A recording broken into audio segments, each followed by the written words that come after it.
바로 시작하겠습니다. 안녕하세요. 선화예고 통합사회 담당 김소정입니다. 제가 이번에 선화예고 맡으면서 느꼈던 게 애들이 다 너무 예쁘게 생긴 거예요.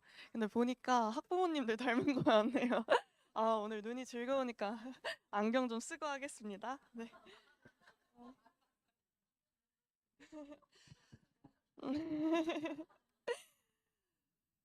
네, 이번에 선화예고, 예비 선화예고 분들 제가 어떻게 준비했는지를 얘기를 드리면서 이번에 통합사회가 어떻게 바뀌는지를 얘기를 먼저 드리려고 합니다. 뭐 양력 뭐 안 궁금하실 것 같기는 한데 저는 수능 100분이 만점으로 정시로 서울대를 들어왔고요. 그래서 인천국제고랑 서울대학교 졸업하고 서울대학교 중에서도 미학과라고 철학 중에 분과인 미학을 졸업을 했고요. 그리고 대성 스타 강사 코리아사에서 그 사회 부문에서 1등을 했습니다. 그리고 뭐 여러 가지 학원에 있었고요. 지금은 대치 두강에 출강하고 있습니다. 네, 저희 이번에 들어오는 예비 선화예고 분들은요, 2028년 바뀐 수능을 이제 보게 될 텐데요. 바뀐 수능에 대해서 바뀔 거라는 건 알고 계시지만 뭐가 바뀌는지 정확히 모르실 것 같아서 주요 내용 한 두세 개만 찍고 가겠습니다.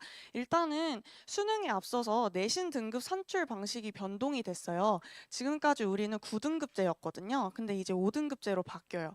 그러면은 원래 4%였던 1등급이 이젠 10%가 돼요.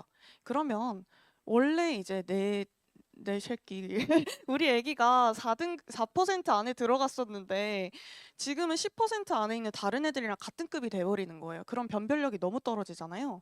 그러면 이제 대학들은 어떻게 이거를 변별을 할 것인가? 논술이랑 면접이 생기기 시작하는 거예요. 수능 100%가 이제 없는 거예요. 그러면은 면접도 보고 논술도 보고 하는 건데 그 안에서 어떤 문항을 물어볼까요? 예고 친구들한테. 과학을 물어보진 않겠죠. 사회나 윤리나 이런 것들을 물어볼 거란 말이죠. 그래서 이런 고1부터의 통합사회 내용이 쭉 가가지고 수능 끝나고 논술 면접까지도 영향을 미치기 때문에 꼭 내신을 챙기지 않는 친구들이라도 꼭 이거를 내신에서 공부를 해야 된다라는 거를 좀 말씀을 드리고 싶었고요. 그리고 지금까지 수능에서는요, 사회탐구를 선택을 했어요. 두 가지를. 그래서 애들이 쉽다고 유명한 생활과 윤리랑 사회문화를 정말 많이 선택을 했었는데요. 그리고 어렵다고 여겨지는 정치와 법, 세계사, 경제 이런 것들을 엄청 깊이 했어요. 특히 경제를 보면 1.14%거든요. 진짜 몇 명 안 되는 거예요. 근데 저희 이제 통합사회 바뀐 거를 보시면요. 원래 통합사회 안에는 경제랑 그리고 정법이 들어가 있어요. 예를 들면 인권, 헌법 이런 거 무조건 들어가고요. 그리고 2학기에는 무역, 그리고 경제 중에서도 합리적 선택 이런 것들이 들어갑니다. 그럼 이걸 기피할 수가 없게 되는 거예요.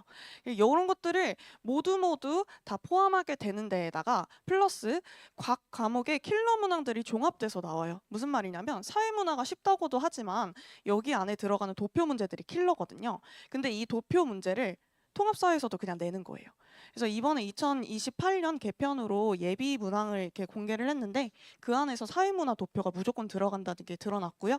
그리고 세계지리, 동아시아사, 세계사 무조건 들어간다, 지도가 나온다라는 것도 드러났고 경제 무조건 나온다, 계산 나온다까지 드러났습니다. 그래서 애들이 이런 각 과목의 모든 킬러 문항도 이제 풀 수 있어야 된다라는 게 이제 드러났고요. 그리고 사회문화의 도표랑 경제, 무역 이런 계산이 섞여서 나온다거나 지리나 역사나 법이 섞여서 나오는 종합 문항들이 나오기 시작했습니다. 그게 바로 통합 사회니까요. 그래서 평가원과 이런 교육청들이 통합 사회라는 이름에 걸맞게 통합으로 문항을 내고 있다라는 게 두 번째 바뀐 점이었습니다. 자, 그리고 통합 사회를 조금 더 구체적으로 보면요. 이게 지금 선화예고가 볼 교과서거든요. 교과서에 통합 사회 이제 개정되는 통합 사회 교과서인데 행복 파트에서 이번에 예비 시행 문항이 이렇게 나왔길래 그 부분을 가지고 왔어요. 그 부분의 교과서가 저 부분이 답니다. 저 부분이 다예요. 근데 아리스토텔레스는 행복이고 덕에서 찾았다. 까지만 나왔는데 여기에서 다른 거랑 막 모든 필수 조건이랑 이성의 능력까지 물어보고 있고요.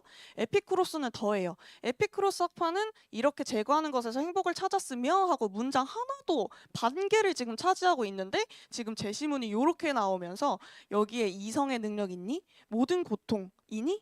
정말? 이런 식으로 물어보는 굉장히 디테일한 문제들이 나온다는 거예요. 그래서 교과서는 굉장히 간결하게 설명하는 데에 대비해서 심도 있는 문제들이 출제될 거고, 우리가 바뀐 수능을 처음 보는 해라서 어렵게 나올 수 있다라는 걸 항상 대비를 해야 돼요. 그래서 이런 심도 있는 문제들을 보려면 추가적인 학습이 필요하다. 라는 거를 말씀드리고 싶었고요. 이게 이제 또 다른 예비 시행 문제인데요. 여기 위에는 윤리예요. 윤리의 킬러 제시문들이 나와 있어요. 애들이 굉장히 어려워하는 제시문인데, 여기 밑에는 일반 사회, 지리, 그리고 한국사 관련한 것들이 나와 있어요. 얘네 둘을 합친 거예요. 얘네들 합치면 애들 여기 윤리도 사상가 외우는 거 어려워, 지리 보는 것도 어려워, 여기 안에 사건들 외우는 것도 어려워, 근데 여기에 선지가 5개나 물어봐. 이렇게 하니까 애들이 너무 어렵게 되는 거죠. 그래서 이런 까다로운 과목끼리의 결합 문항이 출제될 것이다 라는 게 보이고요. 그리고 이제 선화이고 내신을 보면은요, 지금까지는 수능을 준비하는 친구들을 위한 얘기였다면, 이제 선화이고 내신의 특징을 봐야 되는데, 여기에 음악과도 계실 것 같고 미술과도 계실 것 같고 그리고 무용과도 계실 것 같아서 각각을 준비를 해봤습니다. 저는 세 반을 다 담당을 하고 있어서, 일단 음악과 특징은 가장 최근 중간고사 1학년 중간고사 걸로 갖고 왔어요. 어휘의 정의를 확실히 알아야 풀 수 있는 이런 문제들이 나옵니다. 여기 보면은 문제 유형들이 다 똑같아. 이런 문제 유형 뭐 수능에서 나오지도 않아요. 내신용이에요. 보면 뭐 업적에 따른 분배라고 하면서 중간에 문장에 갑자기 빈칸을 뚫어. 뭐를 받지 않고, 그럼 이게 차별이 받지 않고가 들어가도 되냐고 물어보는 거예요. 이런 식으로 각 문장들 안에 단어들을 하나하나 다 알아야 풀 수 있는 문제들을 내겠다라는 거거든요. 그래서 기계적으로 외우는 거 안 된다. 이해했니?를 물어보고 싶으신 것 같아요. 그리고 개념 플로우 자체를 이해를 해야 풀 수 있는 문제들. 순서대로 갔을 때 이렇게 나오는 게 맞는지를 물어보는 문제들이 많이 나온다라는 게 이제 음악과의 특징이고요. 그리고 두 번째로는 음악과의 가장 두드러지는 특징인데, 교과서 외에 프린트의 출제율이 엄청 높아요.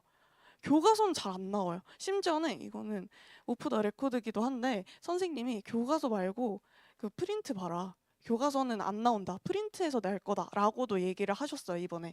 그래서 교과서 외 프린트에서 출제율이 특히 높고, 이런 10분위 분배율 이런 거 교과 과정에 없거든요. 그리고 여기 미라이공업, 파타고니아, 애플 이런 거 교과서에 없거든요. 그리고 이런 포스터 교과서에 없거든요. 근데 선생님들이 프린터를 주고 여기를 내신 거예요. 그리고 다른 미술이나 무용과보다 학교 선생님이 내가 출제할 거야, 이거 낼 거야, 이거 외워라고 하는 것들이 충실히 반영되는 편이에요. 정말로. 그래서 10분위 분배율, 뭐 미라이공업 이런 것들은 정말 이거 낼 거야라고 학교 수업을 잘 들은 친구들이 선생님이 이거 낸대요 하고 저한테 학습지를 줬을 때, 이거를 이제 보충으로 해가지고 요만큼 길게 해서 여기에 나올 수 있는 모든 문항과 모든 설명을 줬거든요. 그 친구들은 이거 다 맞췄습니다. 그런 것들이 필요해요. 자, 그리고 이제 미술과 특징은 확연히 활자수가 많아요. 여기 보면 글자 수가 진짜 많아요. 그러면 얘네들이 이제 읽는 것도 부담이고 시간도 부담일 거예요. 이거 타임 어택이 굉장히 심한 편이고, 애들이 잠깐 뭔가 개념이 헷갈린다? 그런 시간도 허용하지 않는 거죠. 그래서 활자 수뿐만 아니라 이해까지 정확하게 해내야 여기에서 이제 문제들을 다 풀 수 있는 것들, 이 미술과의 특징이고요. 그리고 시각 자료가 무조건 출제돼요. 다른 과들은 뭐 3개, 6개 이렇게 되는데, 이번 미술과는 8개가 나왔어요, 시각 자료가.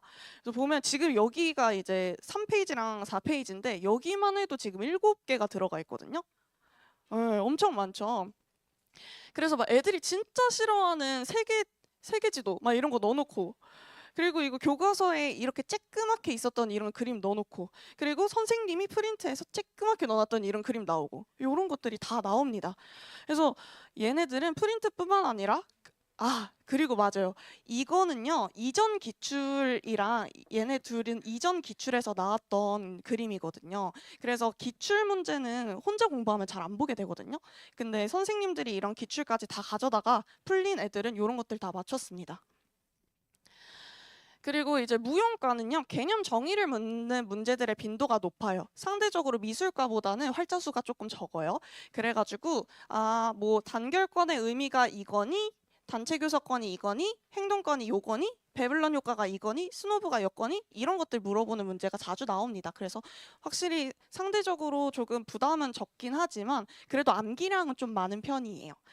그리고 일상생활 접목 문항이 많은 편이에요. 다른 과보다 뭐 세계은행이라든가 뭐 부르카라든가 비키니라든가 이런 식으로 구체적인 것들을 많이 물어봐요. 이거는 기계적 암기하면 안 된다라는 거죠. 구체적으로 이게 여기에 접목됐을 때 해석할 수 있느냐를 물어보는 문항입니다. 그래서 각 과들은 이렇고요. 공통 문항은요. 이렇습니다. 제가 아까도 말했죠. 단 하나의 혼동도 허용하지 않는다고. 자, 여기에 한 7개 있어요. 근데 0개일 수도 있어. 만든 게. 1개일 수도 있어. 2개일 수도 있어. 3개일 수도 4개일 수도. 지금까지 우리가 막 기억, 니은, 디귿 이런 문제들은 대충 한 니은 맞고 디귿 맞으면 기억 맞나 보다 하고 이렇게 풀었거든요. 그런 걸 허용하지 않는 거예요. 7개 문항 중에서 이걸 모두 다 알아야 OX를 모두 다 알 수 있는 그런 문제들이 나옵니다. 그래서 저 같은 경우에는 선화외고를 어떻게 준비시키냐면요. 여기 관련한 모든 이런 선지들 있잖아요. 선지들을 다 이렇게 쪼개가지고 OX 표를 만들어요. 그렇게 해가지고 애들한테 직보 때 그거를 준비를 시키거든요. 이번에 이따가도 말씀드릴 텐데 108개의 선지인가 107개의 선지가 시험에서 출제가 되는데 그중에 제가 엄청나게 많이 맞췄어요. 그래서 친구들이 4등급이었던 친구가 98점을 맞아서 온 그런 경험이 있습니다. 그리고 공통특징 두 번째로는요. 아까도 봤던 그런 문제인데 10분위 분배율이 교과서에 없는데 선생님이 나눠준 프린트란 말이에요. 여기를 내신 수업에서는 가볍게 다루는데 문제는 엄청나게 심도 있게 나오는 편이에요. 계산이 엄청 들어가 있거든요. 이제 친구들이 계산을 하는데 한 5분 정도 썼다고 하더라고요. 그 정도로 이제 심도 깊게 나오는 문제들이 나온다. 그래서 보충 강의가 필수로 필요하다. 그래서 선화외고 맞춤형 수업이란 무엇이냐? 굳이 제 수업이 아니고 다른 학원에 가시더라도 요거는 챙겨 가셔야 돼요. 일단 애들이 집중의 그 주기가 살짝 이렇게 짧은 편이에요. 재밌어야 좀 듣더라고요. 그래서 앞에서 좀 예쁜 척도 해보고 더러운 얘기도 하고 그래야 애들이 듣더라고요.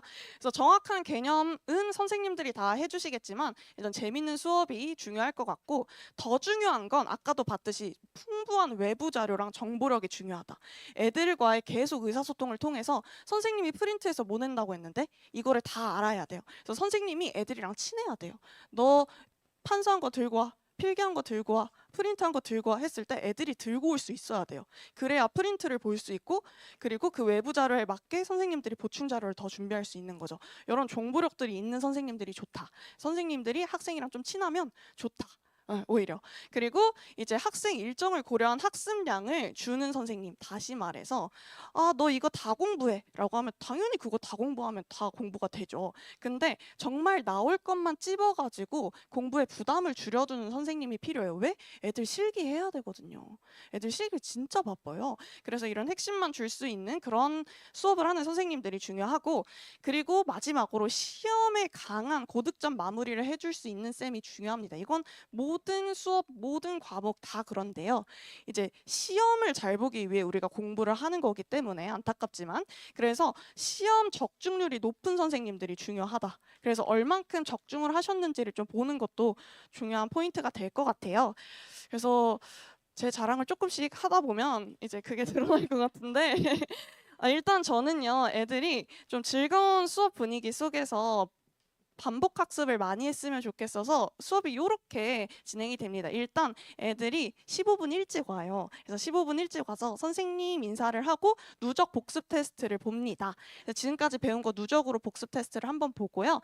이제 그 평균치에 맞춰서 평균치보다 낮은 학생들은 바로 클리닉을 보내고 아니면은 이제 수업으로 다시 들어와가지고 수업을 한 다음에 마지막에 수업 15분 전에 릴레이 복습 테스트를 해요.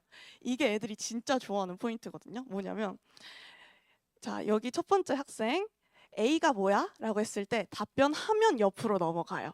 근데 답변 못해? 그러면 다시 여기서부터 다시 시작해. 이렇게 해서 릴레이로 모든 학생이 다 통과를 해야 집에 보내주는 테스트입니다. 그러면 이제 어떻게 되는 줄 알아요?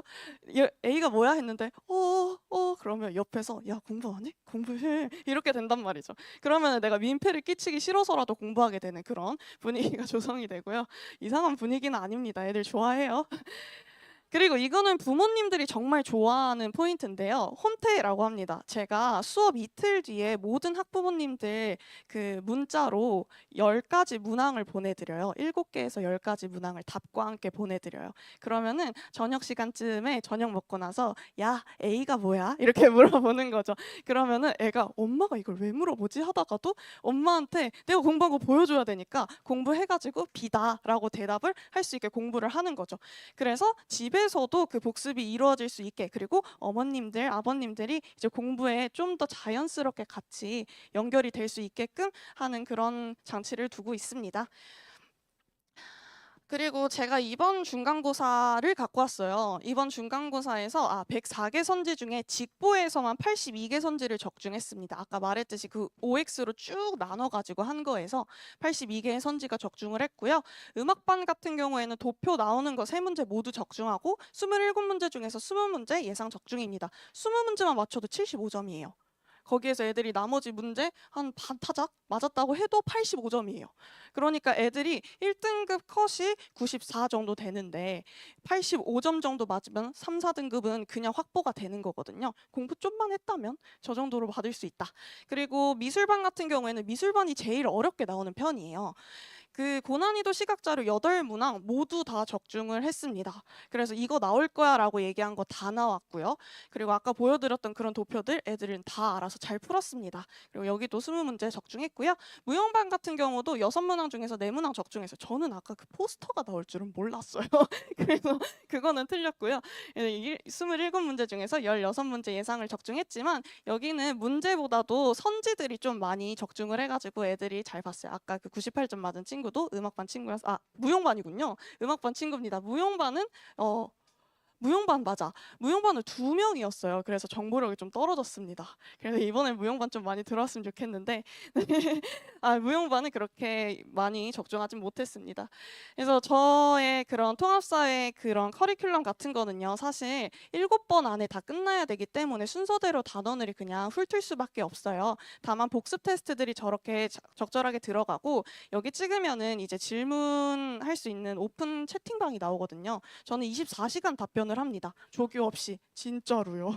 진짜로 자다가도 카톡 올리면 일어나서 답변을 해요. 그 정도로 24시간 다 답변이 가능하고 저는 시험 기간에 애들이랑 같이 밤을 셉니다. 마지막 학생이 깨 있을 때까지 깨 있어요. 그래서 마지막 학생까지 책임지는 그런 열정을 가지고 있기 때문에 여기에 또 궁금한 거 물어보시면 또 제가 또 책임지고 또 답변해 드리겠습니다. 지금까지 통합사의 김소정이었습니다. 감사합니다.